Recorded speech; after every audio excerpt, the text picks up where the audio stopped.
নমস্কাৰ বন্ধু-বান্ধৱীসকল আপোনালোকৰ বাবে আজি পুনৰ অন্য এটা ভিডিঅ' লৈ আহিছো আজি আপোনালোকৰ বাবে খুবেই এটা ভাল খবৰ লৈ আহিছো যদিহে আপোনালোকৰ বেংকৰ একাউণ্ট আছে তেনেহলে আপোনালোকৰ বাবে তো ভাল খবৰ কিন্তু যদি আপোনালোকৰ বাবে বেংকৰ একাউণ্ট নাই তেনেহলে আপোনালোকে এটা বেংকৰ একাউণ্ট খোলাই লওক তো আপোনালোকে লাভ কৰিব বহুত সুবিধা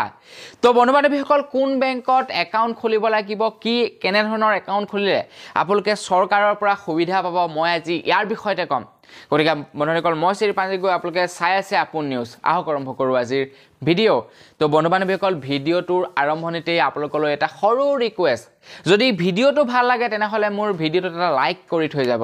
লাইকৰ টাৰ্গেট ৰাখিছোঁ মাত্ৰ 1000 গতিকে লাইক এটা কৰি থৈ যাব তো বন্ধুসকল আগবাঢ়িছোঁ ভিডিঅ'টোৰ ফালে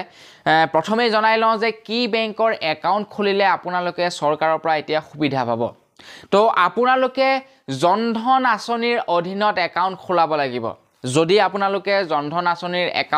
অধীনত এতিয়ালৈকে একাউণ্ট খোলা নাই তেনেহলে প্ৰথমে আপুনি জনধন আঁচনিৰ অধীনত একাউণ্ট এটা খোলাই লওক আৰু তাৰ পাছত কি আপোনালোকে ইয়াৰ জৰিয়তে লাভ পাব মই আপোনালোকক জনাই আছো প্ৰথমটো লাভ হৈছে চৰকাৰে ঘোষণা কৰিছে যে এতিয়াৰে পৰা চৰকাৰৰ যিকোনো আঁচনিৰ ধন পোনপটীয়াকৈ সেই সকল লোকে পাব যিসকল লোকৰ নেকি জনধন আঁচনিৰ অধীনত বেংকৰ একাউণ্ট আছে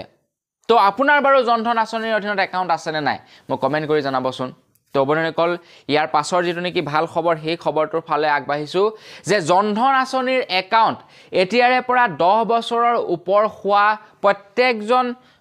ব্যক্তিয়ে খুলিব পাৰিব মানে ধৰি লওক আপোনাৰ ল'ৰাটোৰ বয়স 10 বছৰ হৈছে আৰু সি জনধন আঁচনিৰ অধীনত একাউণ্ট খোলাব পাৰিব আৰু ধৰি লওক আপোনাৰ ঘৰৰ দেউতাৰ বয়স হৈছে 99 বছৰ তেতিয়াও আপোনাৰ দেউতাই জনধন আঁচনিৰ অধীনত একাউণ্ট খোলাব পাৰিব গতিকে আপোনালোকে আপোনালোকৰ ঘৰত যিমান কেইজন ব্যক্তি আছে সকলোৱে আপোনালোকৰ এটা একাউণ্ট থকাৰ পাছতো জনধন আঁচনিৰ অধীনত বেংকৰ একাউণ্ট এটা খোলাই লওক তেতিয়া কি হ'ব আপোনালোকে চৰকাৰৰ সুবিধাসমূহ পাই থাকিব তো বন্ধুসকল ইয়াৰ পাছৰ যিটো নেকি সুবিধা পাব জনধন আঁচনিৰ অধীনত একাউণ্ট থাকিলে সেই সুবিধাটো হৈছে যদি আপোনালোকৰ জনধন আঁচনিৰ একাউণ্টত আপোনালোকে টকা মানে ডিপজিট কৰি ৰাখে তেনেহলে সেই টকাৰ ওপৰত আপোনালোকে অত্যাধিক সুদ পাব অন্যান্য যিমান সেভিংস একাউণ্ট থাকে সেই সেভিংস একাউণ্টসমূহত ধন জমা কৰি ৰাখিলে বছৰেকত যিমান সুদ পায় তাতকৈ বেছি সুদ পাব জনধন আঁচনিৰ অধীনত একাউণ্ট খুলিলে তো ইয়াৰ পাছৰ সুবিধাটো হৈছে আপোনালোকে ফ্ৰী অনলাইন ট্ৰানজেকচন কৰিব পাৰিব আপোনালোকে যদি জনধন আঁচনিৰ অধীনত ইন্টাৰনেট বেংকিং কৰে মানে নেট বেংকিং কৰে তেনেহলে নেট বেংকিংৰ বাবদ কোনো ধৰণৰ এক্সট্ৰা চাৰ্জেছ আপোনালোকৰ পৰা নাকাটে তো ইয়াৰ পাছৰ যিটো নেকি সুবিধা সেই সুবিধাটো হৈছে আপোনালোকে জনধন আঁচনিৰ অধীনত এটা একাউণ্ট খোলোৱাৰ লগে লগে আপোনাৰ নামত 2.5 লাখ টকাৰ এটা বীমা পঞ্জীয়ন কৰা হয় তো আপোনালোকৰ যদি কিবা অসুবিধা হয় কিবা কাৰণত মানে দুৰ্ঘটনা হয় তেনেহলে সেই দুৰ্ঘটনাৰ বাবে আপোনালোকে 2.5 লাখ টকাটো বীমা পাব কিন্তু বন্ধুসকল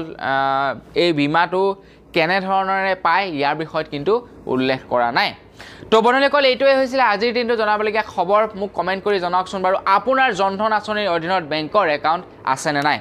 তো বন্ধুসকল বৰ্তমান জনাবৰ খবৰ ইমানেই পুনৰ এটা ইণ্টাৰেষ্টিং ভিডিঅ' আপোনালোক সকলোকে লগ পোৱাৰ আশাৰে বৰ্তমানলৈ বিদায় মাগিছোঁ ধন্যবাদ জয় অসম